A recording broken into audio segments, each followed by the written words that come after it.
의원님 질의해 주십시오.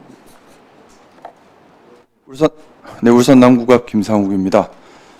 미국의 사실상 투자 요구에 따라 일하러 간 우리 국민들께서 쇠사슬로 묶이는 일을 당하셨습니다. 솔직히 황당하고 답답하고 또 너무나 화가 납니다. 또 김준영 의원님 말씀처럼 우리나라 내 미국인의 불법 취업에 대한 실태조사도 반드시 필요하다는 생각입니다. 저도 같이 부탁드리고 싶습니다. 아울러 미리 알고 또 미리 챙기지 못해서 국회의원의 한 사람으로서 피해 국민들께 너무나 송구한 마음 올리고 싶습니다. 장관님께 두 가지 접근 부탁드리고 싶습니다. 이번에 미국으로 건너가셔서 말씀 나누실 텐데요. 불미스러운 일이 있었지만 이것 때문에 또 한미 간의 불필요한 갈등이나 분쟁이 되어서는 안 될 것 같습니다. 상호 호혜적 관계 발전에 기초가 되도록 접근해 주시길 부탁드리고, 아울러 하나 더 부탁드리고 싶습니다. 이번 일이 이벤트성 접근 또는 선동적 접근 이런 것이 되어서는 안 됩니다. 원인 해결을 위한 구조적 접근이 되어야 되고, 국민들께 실질적 보호와 또 실질적 편익이 도모되는 그런 해결 상호 노력이 되어야 된다고 생각합니다. 그렇게 좀 부탁드리고요.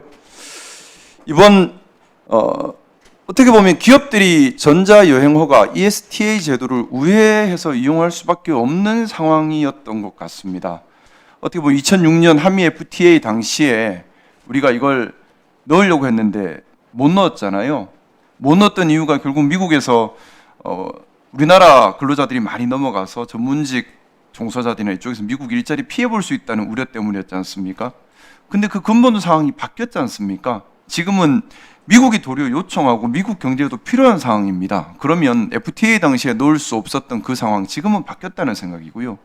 또한 호주는 1,500명, 싱가포르도 5,400명, 칠레도 1,400명 H1B 비자를 쿼터를 확보했는데 우리는 쿼터가 없다는 것. 어떻게 보면 우리 최소 호주 이상은 확보할 수 있는 환경이지 않습니까? 저는 아무리 생각을 해도 호주보다는 우리가 더 확보할 수 있는 상황인 것 같은데 이걸 우리가 너무 안 챙기고 있지 않았나. 물론 뭐 장관님 취임하신 지 얼마 안 되셨기 때문에 장관님 탓이라고 할 수는 없다는 건 알고 있습니다. 하지만 이제 살아도 우리가 문제를 알았기 때문에 이 문제 과거 윤석열 정부에서도 다루지 않았고 또 문재인 정부 때도 박근혜 정부 때도 다루지 않았던, 어떻게 보면 우리가 해야 할 일을 놓치고 있었던 일 같습니다. 지금이라도 정말 챙겨야 되는 일이라는 생각 들고요. 어떻습니까? 장관님 이번에 미국 가시면 미국 국무장관 만나서 말씀 나눌 텐데 지금 한국 동반자법 기존에 3번이나 다 법안 폐기됐잖아요. 이번에 또 하나 법안이 올라와 있는 것으로 알고 있는데 어떻게 보면 서로 간에 논의만 되면 이번에 통과시킬 수도 있을 것 같습니다. 관련된 논의 준비하고 가시는 겁니까? 네, 충분히 협의를 해보겠습니다.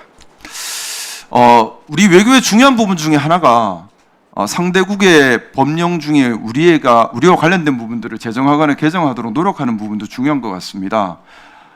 미국 내 여러 가지 법령 중에 우리나라 경제에 영향을 미치는 것들이 많습니다. 예를 들어 존슨법 같은 경우도 미국 외에서는 군함을 건조할 수 없다라는 그 법, 그것만 개정되면 상당한 물량을 우리나라가 수주할 수 있는 우리나라 경제와 직결되는 법안입니다.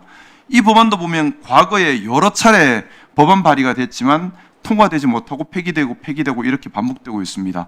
외교부에서 이렇게 동반자법이나 또는 존슨법이나 이렇게 우리나라 경제와 직결되는 법안이 통과되도록 체계적인 지원을 위한 조직 또는 지원하고 있는 것이 있나요? 네, 일부 저희 대사관에서 고용한 그 로비, 로펌 등을 이용해서 노력을 하고 있습니다만은 분명한 것은 아직은 좀 미약하고 또 활동의 한계가 있습니다. 일단 뭐 보안을 지켜야 될 부분도 있을 수 있으니까 미국 출장 갔다 오셔서 저희 의원실로 관련된 내용이 있으시면 좀 보내주시면 좋겠고요. 당부드리고 싶습니다. 기업들이나 국민들의 편익에 불편함이 있을 때 접수할 수 있는 접수 창구를 꼭 마련해 주십시오. 기업들과 국민들께서 이 문제 때문에 20년 동안 불편하셨는데 우리가 잘 파악도 못하고 있었다는 건 너무 부끄러운 일인 것 같습니다. 20년이라는 긴 시간 동안 우리가 국민들을 불편하게 한 겁니다. 그래서 이런 불편함을 접수할 수 있는 창구를 열어주시고 그 민원 내용들을 같이 공유하면서 함께 해결해 나가는 기회로. 네, 유념하겠습니다. 네. 예, 수고하셨습니다.